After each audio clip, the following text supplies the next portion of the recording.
Hi, in this video we're talking sunset photography and how to do bracketing.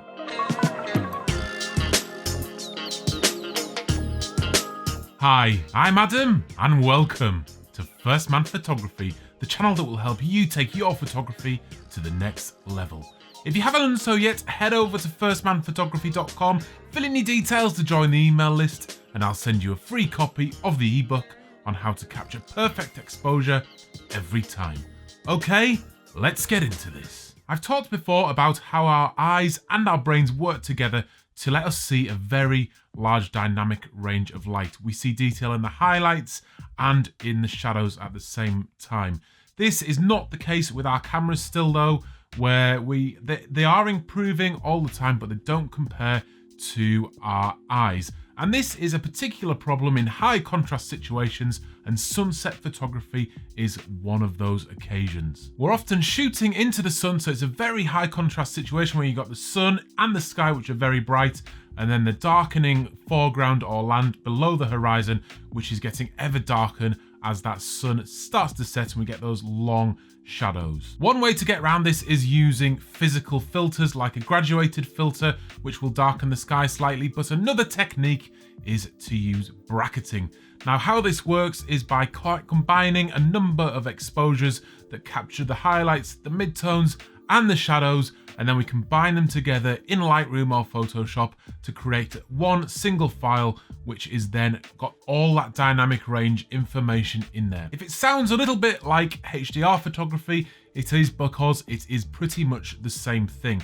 However, when we're doing bracketing, we're really just trying to reproduce the natural scene that we saw rather than creating that sort of HDR look, which a lot of people, including myself, don't particularly like. But in this case, we're just trying to reproduce what we saw with our eyes and our brain at the time of shooting. So if you take a look at this scene from my most recent vlog, we've got those really bright highlights in the sky with the sun coming through the clouds and hitting that tarn. But in order to capture all of the detail that I could see with my eyes at the time, which is slightly different to what you can see here, I used bracketing. To set your camera up to do bracketing, you firstly need to be in manual mode. I've got lots of other videos that will help you out doing manual mode, but you also will need to have your camera resting on a tripod because we want the composition to be the same across the shots that we take. Set your ISO to 100, aperture in the f8 to f16 range depending on how close your foreground is, and then you want to take a shot with the exposure metering for the midtones. So you want to have highlights that aren't totally blown out and then some detail in the shadows, and this will be a good point to start your bracketing from. You can use your histogram to help you if you can't quite see it on the screen, but then you need to turn on bracketing mode. And going 2 stops either side is a pretty good place to be for sunset photography. So on this Canon camera, you have to press the Q button or go into the Q menu, and then you're going to go to the bracketing meter. So then just roll your slider or press the buttons to make the bracketing start. And this will only work if you're in manual mode. So you need to roll it up to 2 stops higher, 2 stops lower, and then your exposure for the midtones in the middle. Put the camera onto the 2-second timer because when you then hit the shutter button, it will take all 3 images and you'll ensure that there's no camera shake, because if Lightroom detects that the images are slightly different, it might refuse to combine them together. So once you've taken your shot, it's time to put them into the computer and we'll combine them. Okay, so we're into Lightroom and here we have our 3 images. The one on the left here is exposed for the midtones. The one in the middle is exposed for the highlights where you've got that detail in the sky. And then the one on the right is exposed for the shadows where we're pulling detail out of that foreground. So in order to combine them, you just select all 3. So hold shift down and then just right click and go to photo merge. And we're going to, like I said, it's very similar to HDR. So we're just going to hit combine in HDR. You just need to wait a minute for Lightroom to do its thing, combine the images, and it gives you this preview. So you've got a couple of options here on the right hand side. You've got HDR options, auto align, and auto tone. Leave auto align selected on most occasions because it'll keep things in line like it says. And then auto tone. I use this, I leave this selected generally just to give yourself a head start. Sometimes it gets it wrong. Sometimes it is a bit closer to what you could actually see. Leave it set though, and it'll make an attempt to get things right for you. You then have de-ghost amount. What this does is, generally you're going to be leaving it on none, but what this does is if, say you have an aeroplane flying through the sky at the time you're shooting, if you don't want that to be part of your image, it might try and sort that out. So if there's some difference between the 3 images that you've taken, if there's something moving through your frame, for example, it will try to remove those for you. It's not particularly good, but on the whole, leave it at none and you should be okay. So I'm going to go ahead and click photo merge, and it will do its business again. So once it's finished, it creates a 4th image, which is the combined 3 shots, and it's a bigger file because it's got all that information in there from all 3 shots, and you have the ability to adjust it to that extent.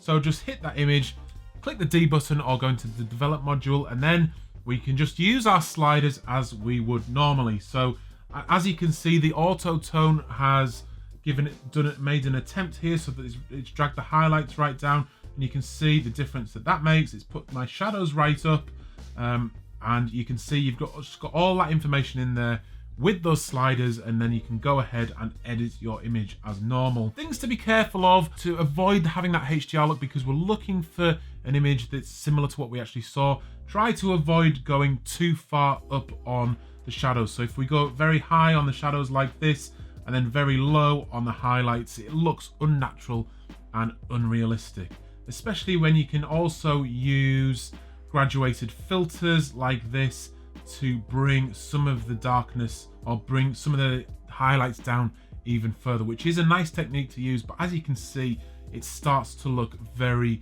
false with that really bright foreground and really slightly darker highlights. So you just need to be careful how you edit your shot to keep it nice and natural. You also need to be careful where the horizon line is, because it starts to get this glow on the edge where that contrast is, and again, that looks unnatural. It makes it look processed or over processed, and you just have to be careful of all these little things, because as we've discussed before, it's the little things that make the difference. You have to be careful when you're editing your photo. So I took this photo and edited it into this. This was my final image when I played around with the sliders, adjusted exposure, contrast, saturation, your normal kind of stuff. This is what I ended up with. So one question you might be asking, or a concern you might have, is this cheating? For me, absolutely not. It is not cheating, because all I am doing is trying to reproduce and capture the scene that I saw with my own eyes and my own brain. The method that I use to do that, to me, is irrelevant. So whether it's using a physical graduated filter, bracketing like we are here, or some futuristic camera in the future that's going to capture all that dynamic range, it just doesn't matter to me, because I'm just trying to reproduce what I saw with that composition that I have chosen and decided on. So leave a comment down below to let me know what your method for capturing sunset photography is. Have you tried bracketing? Will you try it now? Do you think it's cheating? I'd really like to hear from you, whatever your opinion is. I hope you enjoyed this video as well. Please give it the thumbs up if you did, because that really helps me out. And as always, if you haven't done so already, please do subscribe to the channel, because I really think you will enjoy it, in fact. There's new videos going up every Sunday and every Wednesday, and I'll see you on another one very, very soon.